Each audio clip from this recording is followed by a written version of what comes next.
రోజు municipal corporation లో గతంలో అగ్ని ప్రమాదం సందర్భంగా సంభవించడంతో ప్రశాంత్ నగర్ కాలనీ ఒడ్డర బస్తీలో దాదాపు 13 గుడిసెలు పూర్తిగా ఫైర్ యాక్సిడెంట్ వల్ల దగ్ధం కావడం జరిగింది. అదృష్టవశాత్తు ఎవరు లేకపోవడం, వాళ్ళందరూ కూడా అన్ని కుటుంబాలకు కలిసి జాతరకు వెళ్లడం, పోయిన తెల్లవారే అగ్ని ప్రమాదం రావడం, అన్ని గుడిసెలు మొత్తం ఏం లేకుండా మొత్తం కాలిపోవడం జరిగింది. వెంటనే ఆ స్పాట్ కు నేను గౌరవ మేయర్ గారు అడిగి వెళ్ళడం జరిగింది. అక్కడ మా కార్యకర్త అనిల్ సమాచారం ఇచ్చిన వెంటనే అక్కడికి పోవడం జరిగింది. వాళ్ళు వెంటనే రప్పించి తాత్కాలిక ఏర్పాట్లు చేసి వాళ్ళ గుడిసెల కోసం అన్ని రకాల సాయం చేసి వాళ్ళకి షెల్టర్ ఏర్పాటు చేసి వాళ్ళకి గ్రాసరీస్ ఇచ్చి దాదాపు వారం 10 రోజుల పాటు వాళ్ళను అన్ని రకాలు ఆదుకోవడం జరిగింది.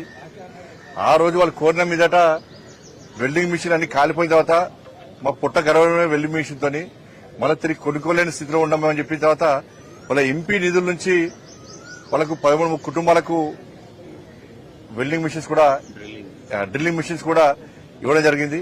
ఆ కార్యక్రమంలో పాల్గొనడం రావడం జరిగింది. దాంతోపాటు గంగాధరలో 2,30 లక్షల సంబంధించి వివిధ రోడ్స్, వివిధ అభివృద్ది కార్యక్రమాన్ని ప్రారంభించబోతున్నాం. రాజన్న సిరిసిల్ల జిల్లా బోయిన్పల్లిలో 2,30 లక్షలకు సంబంధించి బ్రిడ్జ్, ఇతర అభివృద్ది పనులను కూడా అక్కడ నుండి గౌరవ శాసనసభ్యులు మేడిపల్లి సత్యం గారితో కలిసి ఇలా ప్రారంభించబోతున్నాం. ముఖ్యంగా తెలంగాణ రాష్ట్ర రైతాంగం తరఫున నరేంద్ర మోడీ గారికి హృదయపూర్వక కృతజ్ఞతలు తెలియజేస్తున్నాం.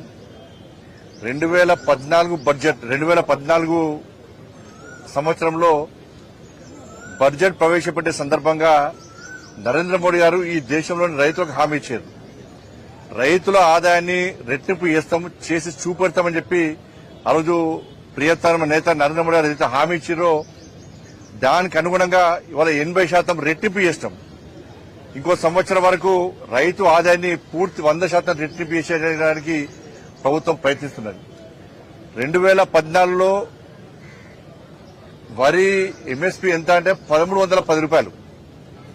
ఇది పెంచుకుంటూ లాస్ట్ చివరకు నిన్నాక మొన్న కూడా క్వింటాల్కు 69 రూపాయల ఎంఎస్పీ పెంచడం జరిగింది. పత్తికి 589 రూపాయల పత్తి పెంచడం జరిగింది. కాబట్టి ఇవాళ వరి క్వింటాల్కి ఎంత అంటే 2,369 రూపాయలు, గ్రేడ్ 1 2,389 రూపాయలు. 1,310 నుంచి 2,600 తీసుకొస్తామంటే 800 తీసుకొస్తామని అర్థం చేసుకోండి. వాళ్ళ 80% రెట్టింపు మనం చేస్తాం. కాబట్టి రైతు ఆదాయాన్ని రెట్టింపు చేయడానికి ప్రభుత్వం కృషి చేస్తున్నది. ఇవాళ అన్ని రకాల సబ్సిడీ యూరియా ధరలు మార్కెట్ ధరలో పెరిగినప్పుడు కూడా రైతులకు ఇబ్బంది కాకుండా ఆ సబ్సిడీలో యూరియా ఇస్తూ ఆ భారాన్ని కేంద్ర ప్రభుత్వమే మోస్తా ఉన్నది. పూర్తి సబ్సిడీ ద్వారా యూరియా ఇచ్చే ప్రయత్నం ఇస్తున్నాం కూడా. ఇవాళ 10 సంవత్సరాల కాల వ్యవధిలో తెలంగాణ రాష్ట్రంలో ధాన్యం కొనుగోలు కోసం 2,30,000 కోట్ల రూపాయలను ఈ తెలంగాణ రాష్ట్రానికి నరేంద్ర మోడీ గారి ప్రభుత్వం ఖర్చు చేసింది. 2,30,000 కోట్ల రూపాయలను ధాన్యం కొనుగోలు కోసం ఖర్చు పెట్టడం జరిగింది. పండించిన ప్రతి గింజ కొంటున్నాం. ఇవాళ కేంద్ర ప్రభుత్వం కొంటా ఉన్నది. అన్ని ఖర్చు కూడా కేంద్ర ప్రభుత్వం భరిస్తున్నది. ఇట్లా అన్ని రకాలుగా రైతాంగాన్ని ఆదుకునే ప్రయత్నం చేస్తున్నాం. కాబట్టి వరితో పాటు 14 పంటలకు ఎంఎస్పీని పెంచినటువంటి నరేంద్ర మోడీ గారికి ఈ సందర్భంగా హృదయపూర్వక ధన్యవాదాలు తెలియజేస్తున్నాం. రాబోయే రోజుల్లో ఇంకా రైతుల విషయంలో ఆదుకునే ప్రయత్నం చేస్తాం. కేంద్ర ప్రభుత్వం చేయాల్సిందంతా చేస్తూనే ఉన్నది.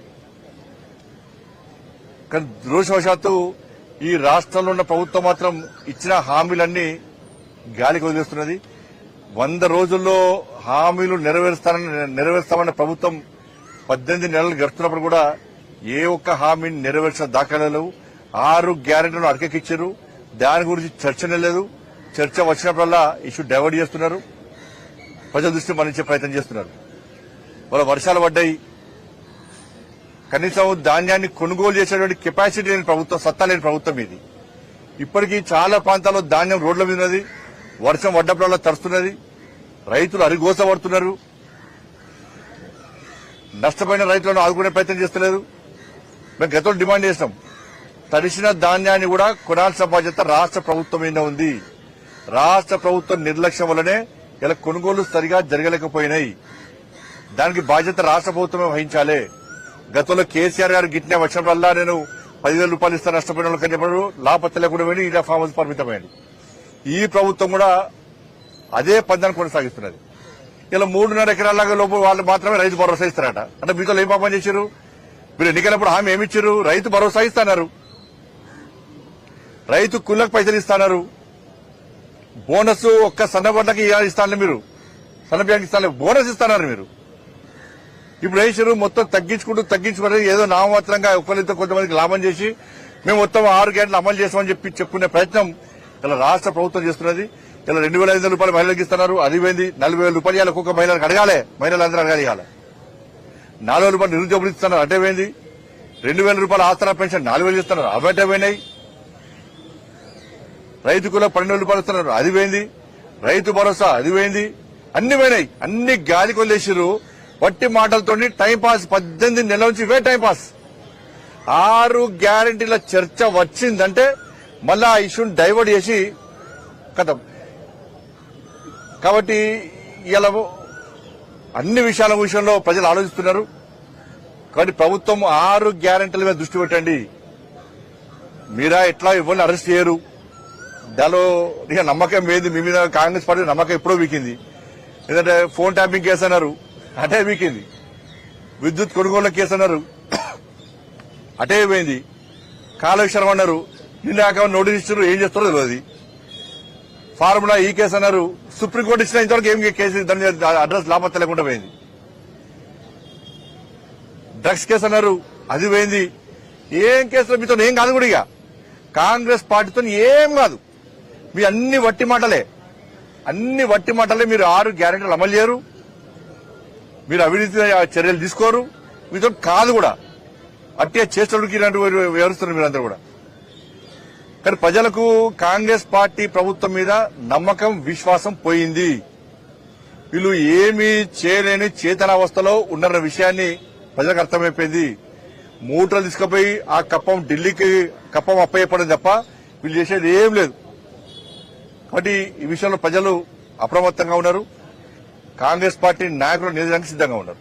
ఒకటి పొలిటికల్ ఇష్యూ కాకుండా రాజన్న దేవస్థానంలో మొన్న కూడా జరిగింది. సుమారుగా 18 వరకు కోడలు చనిపోయాయి. అక్కడ అధికారుల నిర్లక్ష్యం అంటే హిందూ సంస్థలు ఆరోపిస్తారు. మీరేమంటారు?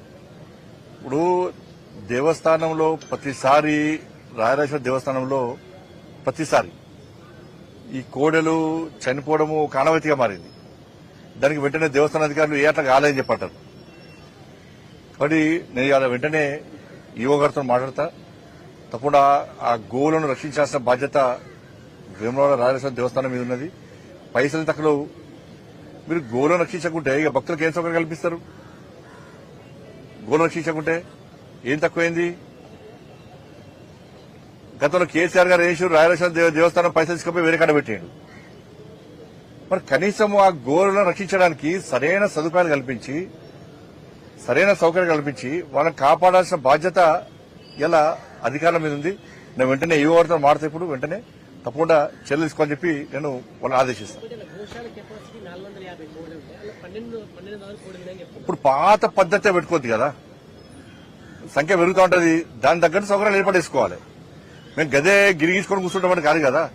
భక్తుల సంఖ్య పెరుగుతున్నది, గోవుల సంఖ్య పెరుగుతున్నది, ఆదాయం పెరుగుతున్నది. కాబట్టి దాని తగ్గట్టు ఏర్పాటు చేసుకున్న బాధ్యత అధికారులు. ప్రతిసారి ఈ సంఘటన, ఇటువంటి సంఘటన జరిగినప్పుడల్లా గదే కారణం చెప్తే తప్పది, అదే కారణం చెప్పి టైంపాస్ చేస్తే తప్పది. కాబట్టి నేను అధికారులతో వెంటనే మాట్లాడే ప్రయత్నం చేస్తాను.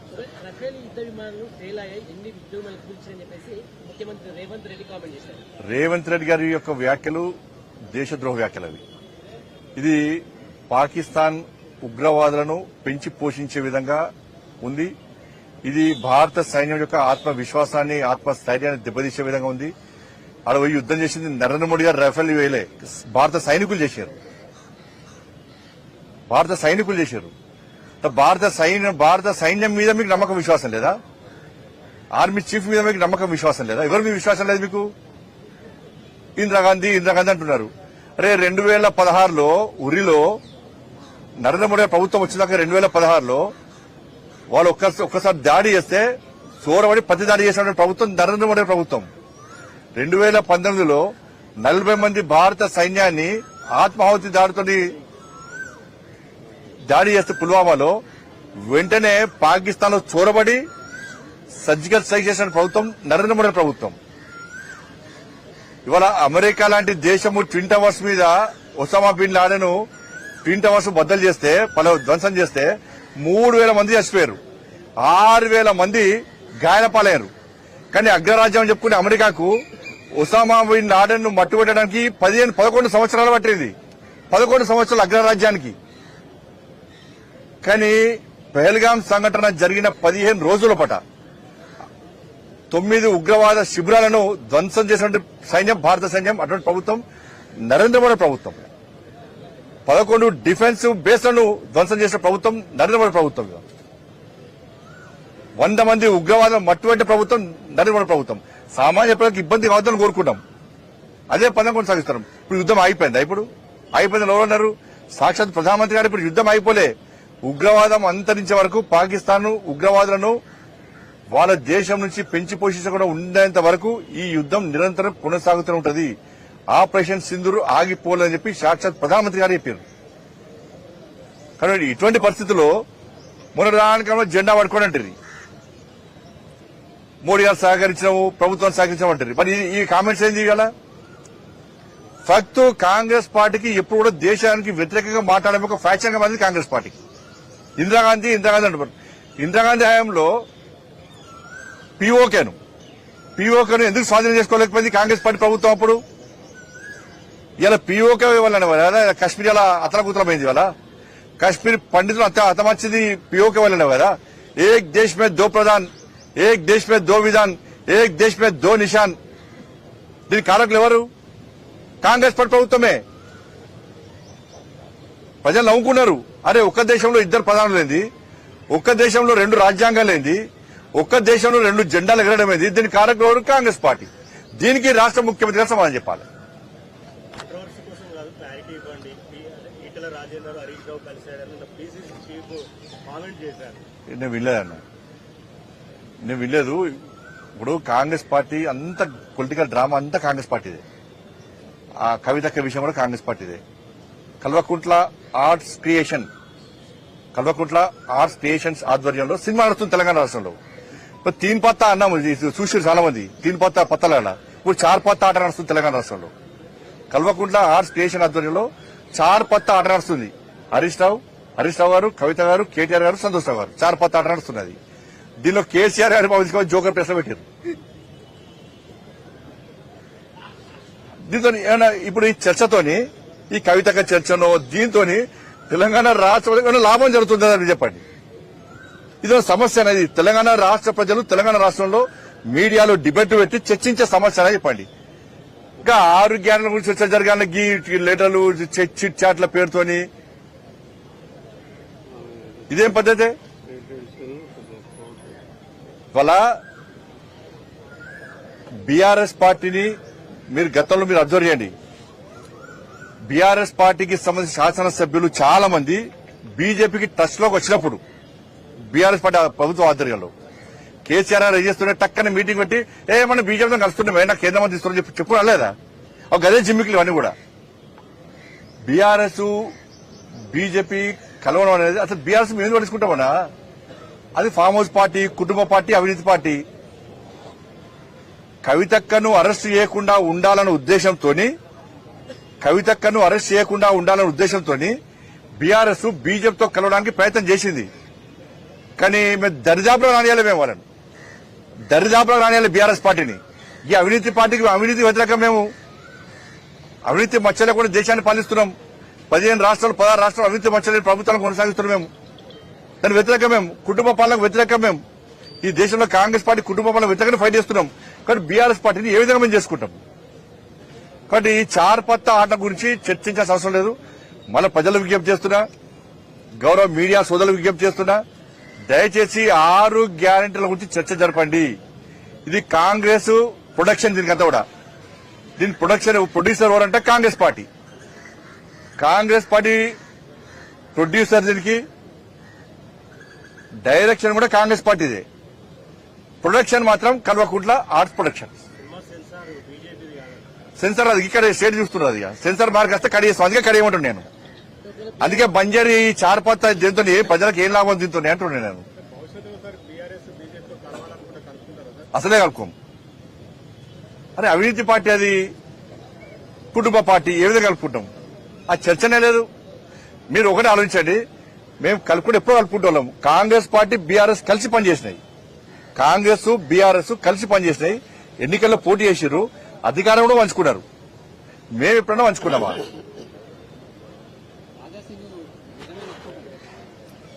అది రాజశేఖర్ అడగనిపోయాను. అది బీఆర్ఎస్ ను దగ్గరీసే ప్రసక్తి లేదు. మరి చెప్తున్నా, అవినీతి కుటుంబ పండుగకి ఎప్పుడు మీకు దూరం. ధన్యవాదాలన్న. బీజేపీ ధన్యవాదాలన్న. సంజయ్ గారు ఎక్కడ చెప్పండి. బీజేపీ వీళ్ళు అడ్డుకున్నా ఆగేటట్లేదు. ఇప్పుడు ఇవాళ తెలంగాణ మొత్తం చర్చ జరుగుతున్నది. వాళ్ళకి ఇచ్చిన అవకాశం, వాళ్ళు మొత్తం మోసం చేశారు. బీఆర్ఎస్ వాళ్ళు వీళ్ళకి ఇచ్చిన అధికారం, వీళ్ళు మోసం చేశారు. అందరికీ ఇచ్చాము అధికారం, అందరికీ ఇచ్చాము అవకాశం, బీజేపీకి ఇద్దాం అధికారం. అందరికీ ఇచ్చాము అవకాశం, బీజేపీకి ఇద్దాం అధికారం అని చెప్పి ఒక ఆలోచనతో తెలంగాణ రాష్ట్ర ప్రజానికం ఉన్నారు. కాబట్టి ఎవ్వరు ఏం అడ్డుకున్నా కూడా వాళ్ళందరూ కాంగ్రెస్ బీఆర్ఎస్ భవిష్యత్తులో గ్యారంటీ గతంలో ఒక్కటైనట్టు, గతంలో కలిసి పోటీ చేశారు. ఈసారి మళ్ళీ కలిసి ఒక్కటే జరగాలి, గ్యారంటీ ఒకటే జరగాలి. ఎందుకంటే కాంగ్రెస్ పార్టీ వ్యతిరేకతున్నది, బీఆర్ఎస్ పార్టీ క్యాడర్ లేదు, కెపాసిటీ లేదు, చార్పత్తా గేమ్ నడుస్తున్నది. కాబట్టి వాళ్ళిద్దరు ఒకటిద్దరు, ఇద్దరు ఒకటే బీజేపీని అడ్డుకునే ప్రయత్నం చేస్తారు. వాళ్ళు అడ్డుకున్నా అరచేతిని అడ్డుపెట్టి సూర్యకాంతిని ఆపలేరు. తెలంగాణ రాష్ట్రంలో భారతీయ జనతా పార్టీ అధికారం రావడానికి కూడా అడ్డుకోలేరు. ధన్యవాదాలు.